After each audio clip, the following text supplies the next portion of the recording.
when I asked him, I said, well, how do you know? And he said, because when my wife woke me up and told me, I was speaking in a language that she had never heard of. Meanwhile, let me pass on the good word about the new Wonky Times.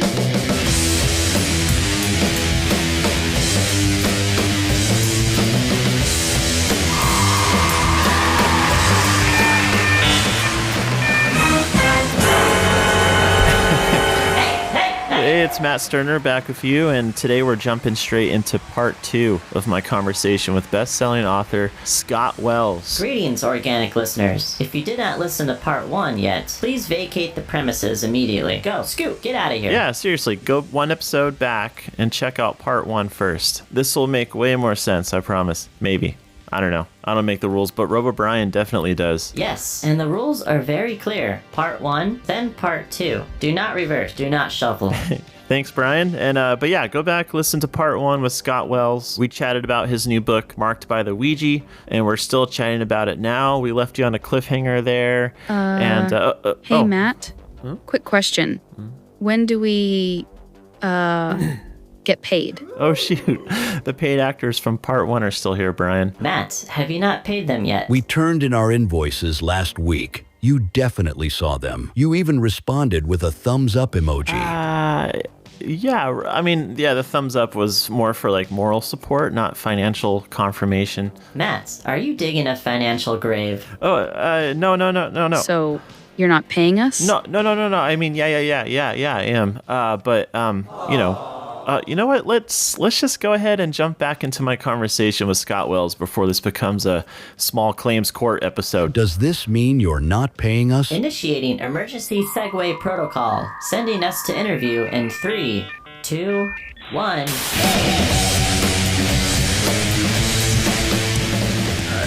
I had heard that Darcy and Trent were in town visiting their parents as well. So, I drove over to their house, and Darcy answers the door, and, we catch up, for a few minutes. And I said, well, where's Trent? I said, I leave town. I have to go home tomorrow. Where's Trent? I'd love to see him. And she said, you didn't hear. And I said, no, hear what? I got to the end. I mean, chills, the hair in the back of my neck stood up. And then I remembered that I had heard that Darcy and Trent were in town visiting their parents as well. So, I drove over to their house, and Darcy answers the door, and, we catch up, for a few minutes. And I said, well, where's Trent? I said, I leave town. I have to go home tomorrow. Where's Trent? I'd love to see him.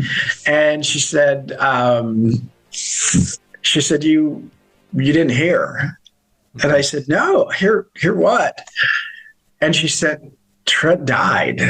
Wow. And I said, how did he die? And she said, he died in a car accident. Crazy. And it gets better. And I sat there for a second, and I just read those notes just less than an hour before. And I said, when did it happen? And she closed her eyes, and she leaned her head back, and she said, it's a day I will never, ever forget. And she told me the date. It was 2 years exactly to the date that threat came through the board, that if he didn't help Chastity, he was going to die the same way Peter died, which was a car accident. And I clearly, as you know by now, I talk a lot. And so there's not a lot that, that shuts me up. You're so good at telling stories. I don't want it to end, keep going. Thank you. So she told me the date, and I realized that it was literally 2 years to the date from that threat. And I was speechless for I don't know how long, it's for a moment or two. And I looked at her and I said, Darcy, do you remember that day? That's all I got out. Mm-hmm. And I could see her face, the color just drain out of her face. She had forgotten it, but I could see it drain out of her face. And she reached over and grabbed my arm, and she looked at me and she said, and that house burned down too. Wow. And we don't know what happened to Chastity. We were never able to figure that out. So this book includes, this experience lasted over 12 hours. It includes an unsolved murder, and it also includes the death of my friend as a direct result from the threat of a board. Well, after I found that out, I felt so guilty for years, and it affected. I thought it was my board, and my friend lost his life, and I couldn't understand why. And because we were all there together, why did it constantly single out Trent? Why did it only respond to Trent and not us? I mean, I never understood that, and I felt guilty, and it started to affect the way that I was thinking. And I was homeless for a while, and I got to a point where I thought, this is not how I want to live. I have better plans for my life, and so I put a plan in motion, and within 6 years, I was able to buy my first house, and I started my first business, and so I started changing my life, but the more I thought about that whole experience and about what happened afterward, and how I couldn't tell anybody because everyone that I told judged me, made fun of me. Oh, is this guy? He's a ghost whisperer. Right. And you get to the point where you have to keep it inside, and it just bubbles up. And then there's the grief on top of that, and it just started eating me up. So fast forward years later, I need to say, because this affects other things as well. So I'm one of those people that weird, strange, crazy, and sometimes really incredibly good things happen to. I can't explain it.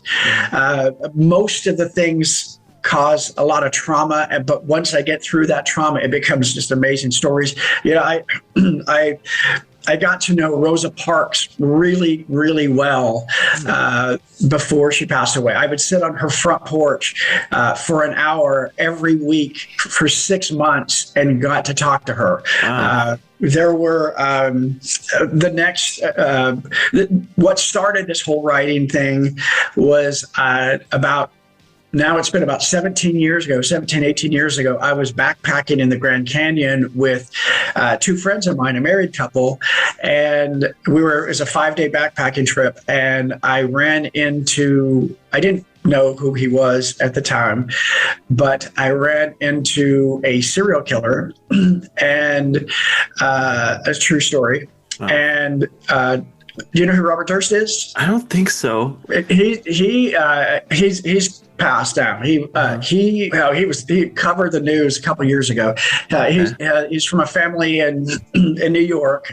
His dad started the largest commercial real estate firm in the city, and so they're billionaires, and he had killed his first wife, suspected killing his first wife. He was hiding out in Galveston, Texas, as a deaf mute woman, and killed a man there, cut him up in 5 body bags or 5 garbage bags, threw him in Galveston Bay. And then he was driving cross country to go kill his best friend because she knew where the body of his first wife was and was blackmailing him. And he was going to close off that loop.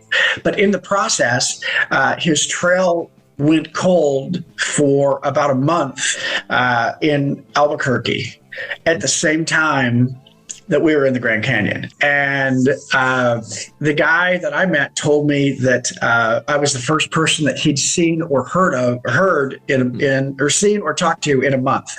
So then he tried to kill my friend and I because he wanted my friend's wife. I mean, it's a crazy story. Wow. True, 100% true. So I wrote a screenplay about that. Okay, I was going to ask you if you had written anything about that yet. Yeah, okay. Yeah, so I wrote a screenplay about that. And, wow. I didn't know what I was doing. I self-taught myself. So it sat there for years, a couple of years. And then I thought, I'm going to adapt it to a book. Because how hard could write a book be? Boy, I was wrong. It's hard. So after I started doing that, I got a book coach to help me. And that's when she said, well, as of right now, you're a nobody. Nobody knows you. So let's see if you have another short story, let's get that out and at least get you some sort of credibility. So that's where Marked by the Ouija came from. And when I was writing that, I was at a different point in my life, and I'd had, with my life experiences up to that point, I questioned a lot more. I was always one of those people that I didn't believe unless it happened to me, or there's still a lot of things I don't understand. And so when I started writing Marked by the Ouija, one of the things that brought it back pretty intense was the grief about Trent dying. But as I wrote it, and I remember that. Even more things came back to me when I was writing it.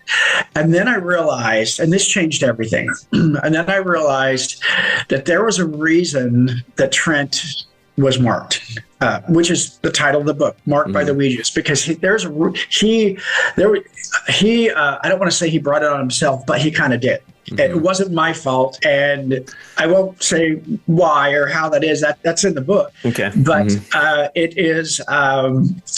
It changed everything for me about how I felt about the situation. And then I started thinking about all of these other people that are having these traumatic experiences that they can't talk about, that's affecting their daily lives. I mean, for me, I started making bad decisions. I ended up homeless. I wouldn't want that for anyone else. So I'm going to see if I could help educate people, or in some way, hopefully through a story that they can relate to, that will give them strength to be able to talk about their experiences, so they don't have the lingering effects that I've had. Or if people read it that have never had an experience, hopefully they'll learn from my experience and they won't have that.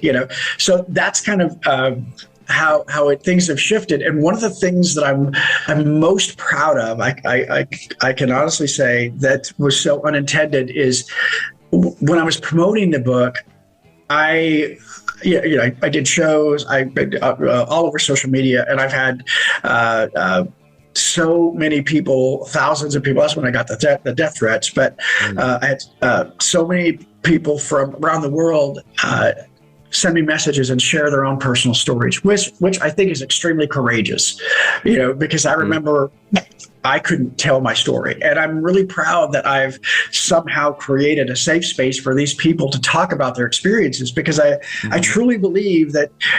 And it's not just paranormal experiences, it's any traumatic experiences, PTSD, or the more you talk about it, the less fear you have, the more you start to understand it, the less effect it has on your life.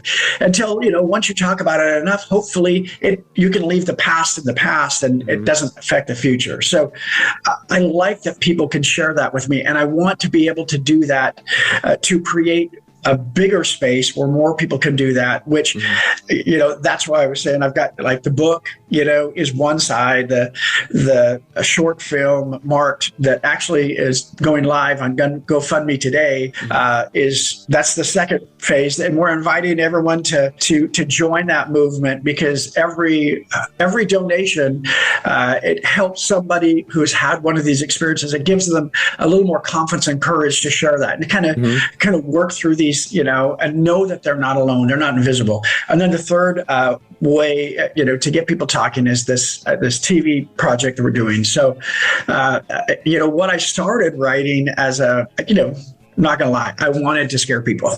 I wanted people to feel what I felt, but then it became more. I wanted to educate people, and you didn't realize you were creating, like, this community for people to get the courage to come out and tell their stories and like not feel alone in it, you know, if they've experienced something similar, or like you're saying, it doesn't have to be like a similar experience. It could be any kind of, you know, thing that they're not comfortable talking about. You know, like I've spoken to a couple of mediums. They're the same way, where they hid their abilities because it wasn't accepted. They were seen as the weirdos because they could speak to the spirit world and stuff like that. And so it's cool that the more and more that people are going out there and like talking about this, it's making people just feel comfortable, you know. I love that. And I have to, I believe in giving props where it's due. And it's people like yourself that provide a platform to reach so many other people that we wouldn't normally be able to reach. You know, you're providing an opportunity for that conversation to expand, for people to say, hey, look, I heard this story the other day. What do you think about that? And then that person tells someone else. And before long, you know, the huntings, I believe, huntings are, it's not, I may have said this before, but it's not about the ghost in the room. It's really what happens afterward. And so if we're, you know, and everything that we don't understand scares us. So if all of us working together, and I love that have had mediums on the show before, because and that they've had similar experiences, because I think it's pretty common for people who have had traumatic experiences. And like you said, it doesn't have to all be ghosts or paranormal. You know, like I remember I felt this way. Gay in a Mormon household in a small farming town. I couldn't be who I was, and you know, and so they're coming out, you know, is another aspect. But it's and it's not just that; it's any aspect. I mean, horror is a way that we can kind of put a face to our fear.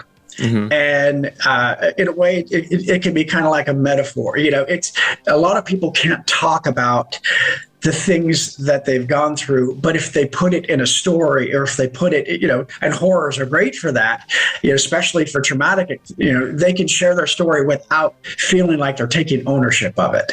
Right. And, you know, but the only way that we're going to help people in all of these different, their traumas and PTSD diagnosis is if we all work together and open up that safe space where they can talk about it. You don't have to believe it. You don't have to agree with it, because I get it. Not everyone does, but at least don't judge, don't humiliate, don't ostracize. Give them a chance to talk about it, you know, because it really does help. It helps for me. And so that's my big push of what I really want to do now. And you know, like I said, it's people like yourself that are exceptional that actually provide that opportunity. So I can't thank you enough for the chance to talk about this and for giving me a chance to be able to meet you and talk about it. I'm like, I love your show, and I'm like, it's the whole concept behind it is cool, and I think I've been looking forward to it, because I think I relate to it well, because a lot of weird things happen to me. You know, I have other stories after another story of something that happened last Thanksgiving when I rented an Airbnb, and that's a story down the road. But my life is all about weird and wonky stuff, so I love it. Now I'm sure you're just accepting it. You know, like if something weird happens tomorrow, you're like, oh yeah, I'm not even surprised that's happening right now. It is. I've kind of leaned into it. You know, at first I'm like. Seriously, at first I thought, I think I might be one of the luckiest people alive. All these great things happen. And then I'm like, I got older and I'm like, I don't know if I would call these great things, but they all turn into a way that I can hopefully help. Yes, that's the main thing. You know, like you were saying, you don't really necessarily need to have an experience to relate or just to be interested in what you've written or your like any sort of media that you're putting out, because who knows, maybe 10 years down the road from now, I will be, you know, visited by a spirit or something. And just from talking to you and talking to others, it's like I am kind of prepared now. now. You don't need to have a traumatic effect to just want to read your book or to watch your show or your short film. And it's cool that you're covering all the different platforms, because not everyone likes to read. You know, some like the visuals to be in front of them. I like to read because I like to create the visuals in my head, but I also like films and TV shows. And it's cool that you're covering all your bases pretty much. You know, like I want my stories out there. If you don't like to read, don't worry about it. I have this and I have this, you know. Do you have an audio book yet? I do. Okay. As a matter of fact, the Audible come out. It launched Friday. Oh, cool. Okay. And which I love it. I've never really been an Audible fan, but I listened to it. And I'm like, the guy that I got the reader was he's awesome. Like he really did a great job. Okay. Yeah. Cool. He did awesome. And you know, and thank you for saying that about the book. You don't have to have had an experience. You know this book is if I could put it in categories, I would say if you like horror, this is a good book for you. If you like thrillers, I think this is a good book for you.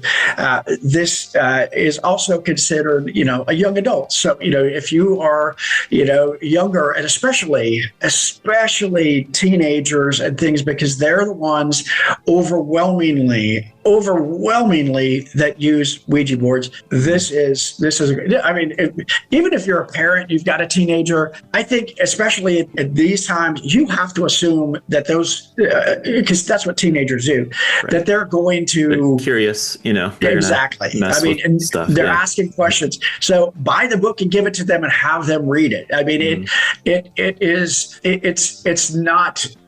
I don't think it's pigeonholed in, you know, for the Claymore Award at Killer Nashville, to a 2025 Claymore Award in August. It was actually a finalist in the True Crime Award.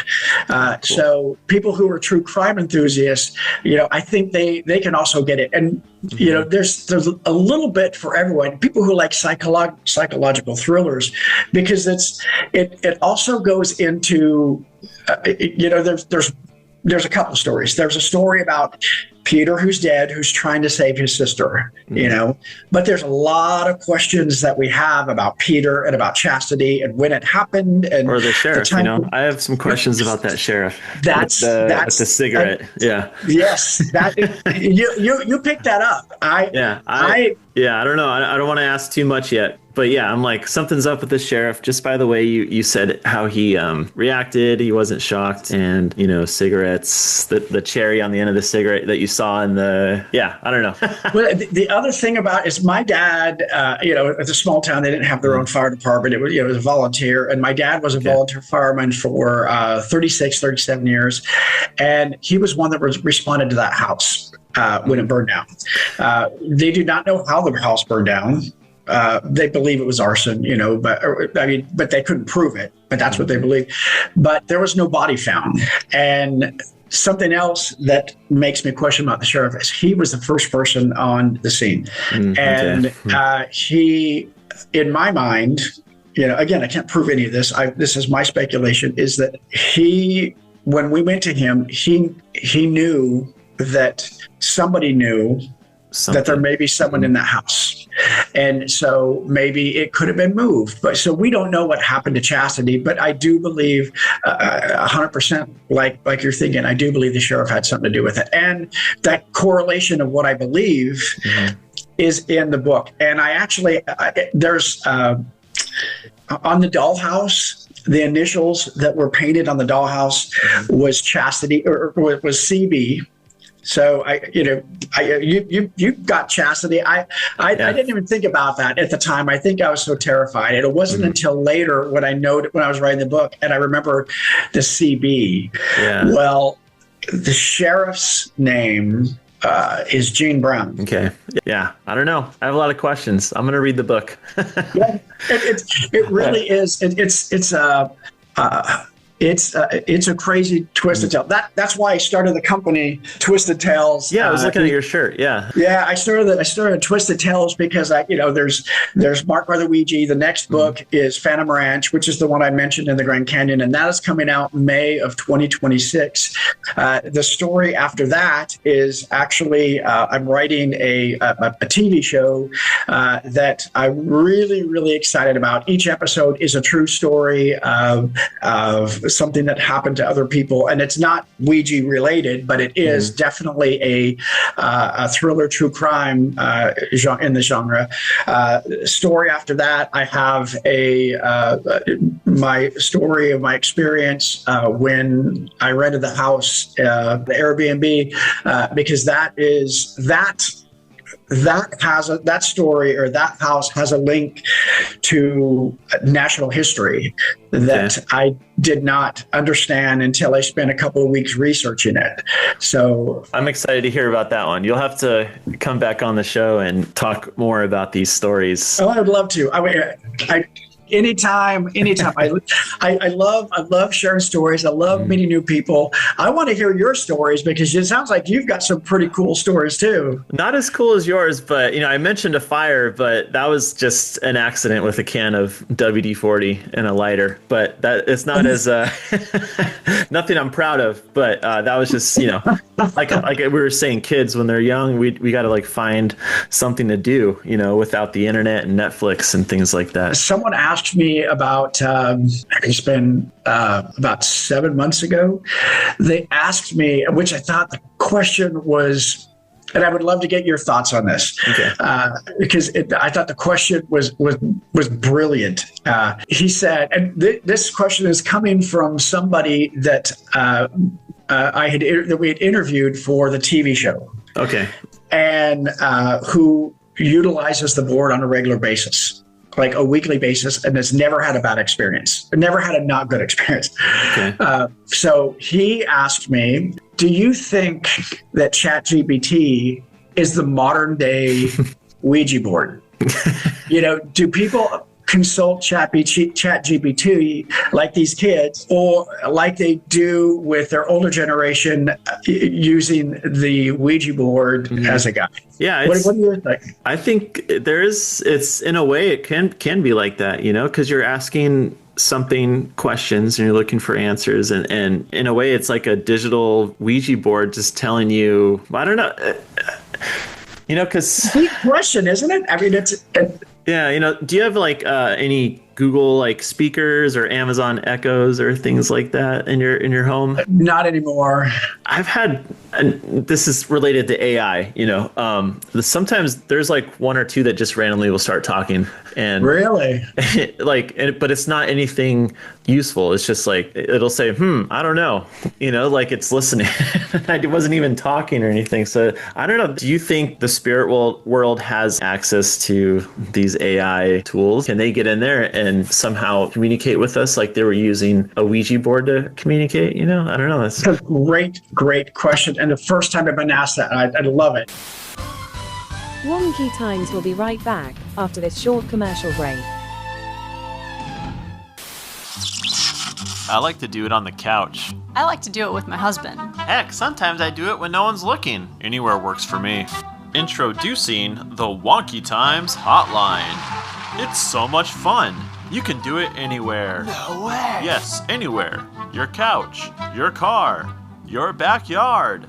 Call us, leave a voicemail, and maybe you'll hear your message on the next podcast episode. Dial 615-669-8240. Strange stories, spooky tales, and all things wonky, just waiting for your voice. Again, that's 615-669-8240. Don't wait, get wonky today.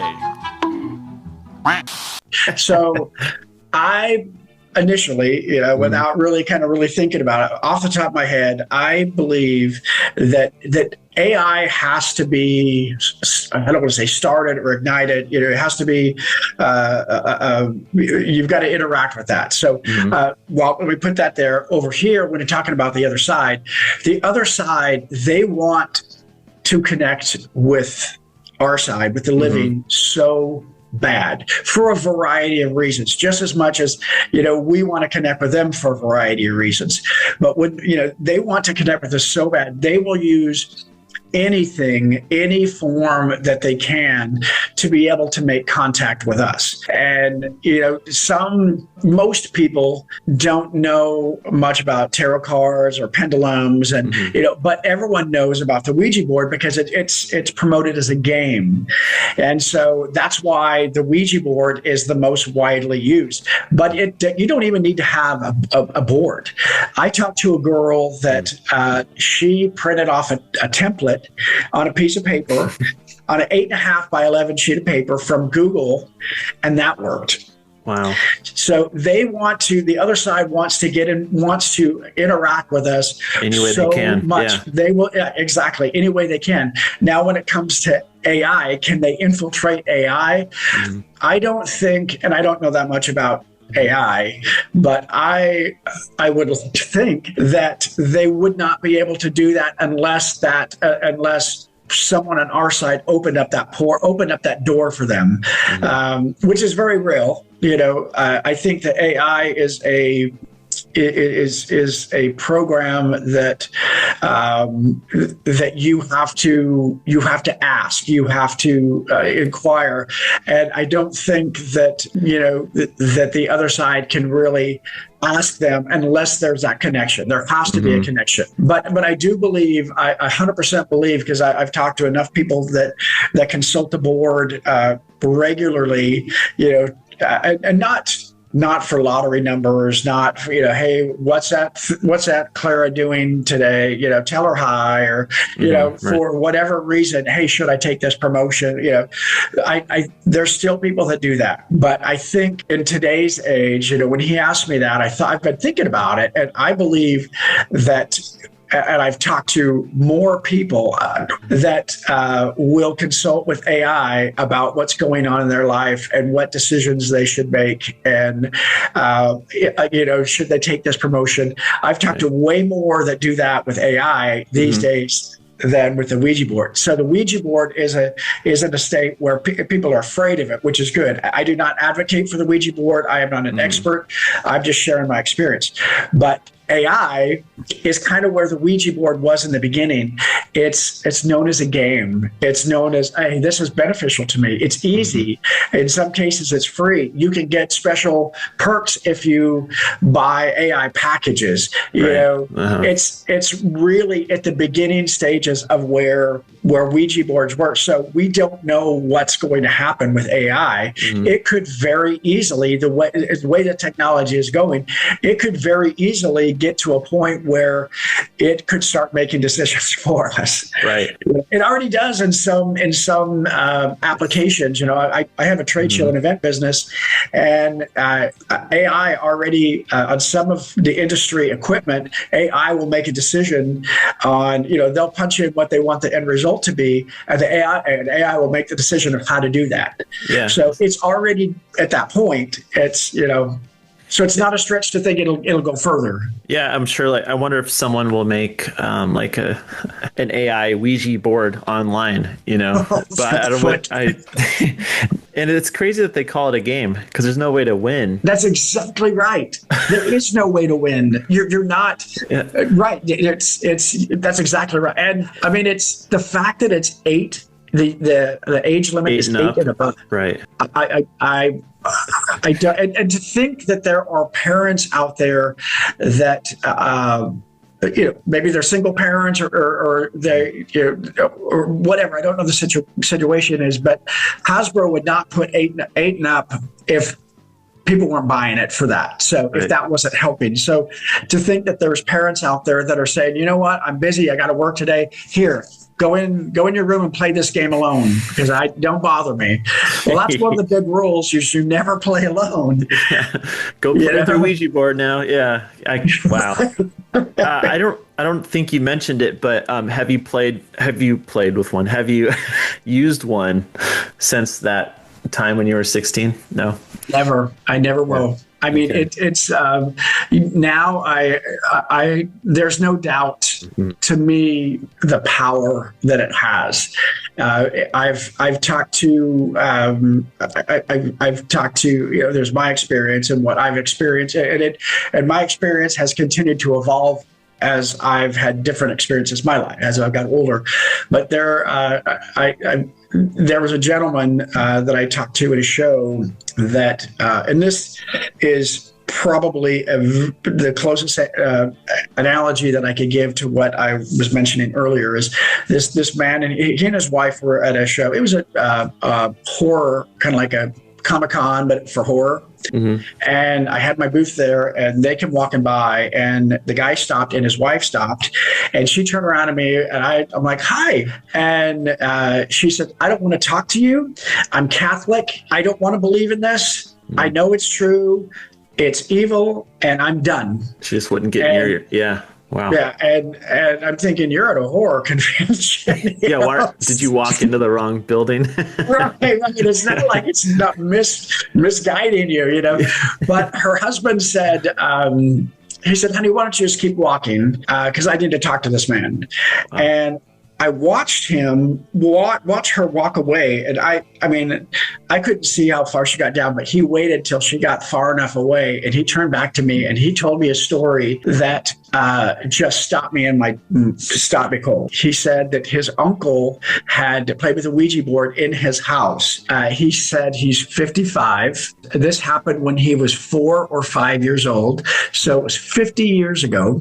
He never played it. He never touched it, but it was being played in his house. And he said since then, for 50 years, he feels he's had something attached to him that he cannot understand. And, every chance I get, I will try to debunk any, because there's a lot of misinformation out there as well, on everything. Sure, yeah. So I want people to believe and understand the truth, not things that, the mind is fascinating. The mind will make up things, and so I wanted to debunk this. And I said, well, first off, how do you know that something's attached to you? Mm-hmm. And he said, well, my wife, he said, when I got married, my wife, the one that he just sent away, would wake him up in the middle of the night. He would be having these night terrors. Oh, okay.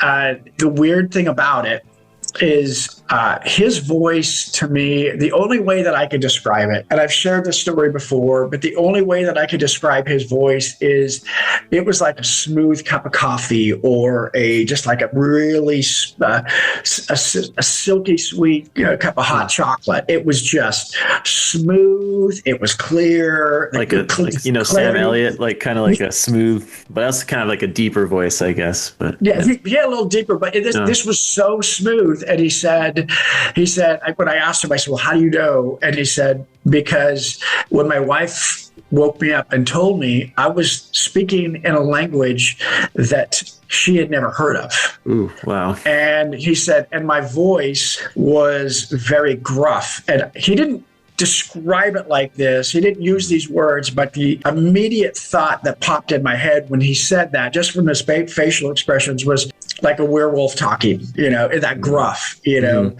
And I said, you're hearing this from your wife, I don't want to be disrespectful. I want to believe, but I want people to, I don't want people to believe that something happened to them if it didn't, because I don't want that lasting effect to live with them when there's no purpose for it, So I said, so your wife told you this, how do you know? And he said, she recorded it and I played it for me. He's like, do you want to hear it? I said, absolutely. So he's like, I don't keep it on my phone. It freaks me out. So he was going to go home and get it and come back. But before he did, I asked him, I said, so what are you doing about this? Because clearly something has attached to you and it is affecting your marriage. I have to believe it's affecting your relationship with your children and with your grandchildren. And he said, I ignore it. I don't want anything to do with it. And I said, well, you do realize that the weaker you get, and you will get weaker the older, it's already been 50 years, it will wear you down. And the weaker you get and the more you deny it, the more strength you give it. And eventually it's going to take over. And it very well could pass from you to a member of your family. And you don't want that. So he's like, I don't want to deal with that. want to ignore it. There's nothing. I told him, like, I'm not an expert, but I can refer you to people that I've met that are experts in this, that I've met since during this process, this journey. And he wasn't interested. He just wanted to. Hope he's doing okay. Yeah. I wanted to. I wish I had his name and his email or his phone number, because I want to contact him. I did a podcast a while back with a lady. She was another guest, and she calls herself the Ghost Helper. And so I thought I would want to connect maybe the two of them, but I don't have his contact information. He knows who I am. If he wants to reach out, he can reach out. And that's the other thing I want people out there to know is, if you've had an experience, you are not alone. You are not invisible. You can very easily, and please do, reach out to me on social media, on any of my social media platforms, on Instagram. I've got 2 Facebook accounts, TikTok, YouTube, Substack, or through my website. And I encourage you to share your story. I want to hear your story. I believe it is so courageous when people with traumatic experiences that haven't been able to share that story, like those mediums that you've talked about. It is so courageous when they come out and share their story. It's empowering. So I want to be able to provide that space for them. So if there's anyone out there that has had an experience, just know that if you reach out to me, I'm a safe space, and you will not be judged. Because the more you share your story, the more you talk about it, the less it controls your life, So talk about it as much as you can, especially with people that aren't going to judge you. And that's the purpose of that. I want to do is I want to create that, expand that space. So, but I was going to tell you that there's another girl that we really want to interview for the TV project. But it's also extremely important for us to make sure that they feel comfortable. The couple that I mentioned that we interviewed, the one that sent me the text that asked me the question if I believe that ChatGPT is a modern day Ouija board. For them, they're active in their community, they're active in their church. We blurred their vision, we blurred their images. We stopped recording and re-recorded if they ever used phrases that they may be associated with, or if they gave locations, things like that. So it's very important for us to keep that privacy. That anonymity. Exactly. It's So this woman, where we've talked to her, and we're hoping that that she'll want to share her story in full, but when she's ready. But the story that she did, the piece of the story she did share with us was, she was one of the stereotypical teenage girls, 13 years old, the 3 of them having a slumber party. 3 o'clock in the morning, they decided to play with the Ouija board, and they had just started playing the board. At just a few minutes into it, they were getting some activity. The planchette was moving. They were asking questions. She didn't go into a lot of detail when we were talking to her about that part, but she said, shortly after they started getting reaction, movement from it, one of the girls, the third girl, just got up, took her fingers off the planchette, which is another safety rule you don't do. She got up, took her fingers off the planchette, and walked out of the room. And the other 2 just waited, because I thought, oh, she's just going to the bathroom, and waited and waited and waited. That was 21 years ago, and she's never been seen or heard from since. Wow. Yeah. So she just walked out of the room and disappeared. She just walked out of the room and disappeared. She's never been seen or heard from since. So it was her friend, one of the other 2 that were waiting for her, that was sharing the experience. She read my book, and she was telling my publicist the story, and she said, it reminds me of my experience. And that's another thing that this book does, is when people read it, it will remind you, it should remind you of your experience. And on a side note, and I just thought of this, is things that you bury inside, these secrets that you bury inside, they're going to bubble out at some point, but it's still your subconscious. And I think people don't understand fully, a lot of people don't understand fully how much your subconscious has controls your daily life, your thinking and things. So this story, can help bring to the surface and help you remember your experience, and then you can get it out. There's no reason to let the past continue to affect the future, and if I can help in some way. It eats away at you internally and just makes you sick. And crazy. Exactly. That story gave me chills. I was like, woo, I'm wearing a sweater. It's and I was crazy. Yeah. It's twisted tales for sure. Yeah, I like that you've created this umbrella of this whole platform, and you can have all these books and series and things underneath it. Yeah, well, thank you. And you're obviously a great storyteller. So I could sit here and listen to you for hours, but I'll let you go soon. But yeah, this has been a lot of fun. Thanks for chatting. Thank you for the opportunity. I've been looking forward to meeting you. So this is great. Like I said, I connect to your podcast. So cool. I'm glad you like it. And what you're doing is good. It's helping to expand people's mind. It's teaching them new things. It's helping them learn from others' mistakes. It's expanding. And you're like, wow, I never thought that before. It's giving them new things to think about. And, and there's not a lot of opportunity, out there that I think people will take to be able to do that. So, I don't want to say you have to trick them, but you have to put it in a story or in an interesting way to where it really sparks that. And you do that, especially again with your podcast. I mean, it's hey, we're just casual people talking about this kind of stuff, and I think that's a little more approachable for some that are against, or not against, but that are, they don't believe in a lot of things. And so it's fun. It's like I try to treat every episode like I'm trying to convince my mom something, because she'll just be like, nah, So that's great. I love it. That's a wrap for this episode of Wonky Times. Thanks for wandering down the weird and wonky avenues with me. And remember, stay curious, question the ordinary, and if you see something strange in your backyard, email us at getwonky@wonkytimes.com. Also, give us a call at 615-669-8240. Leave us a voicemail, and it is likely we will include it in an episode. Adios!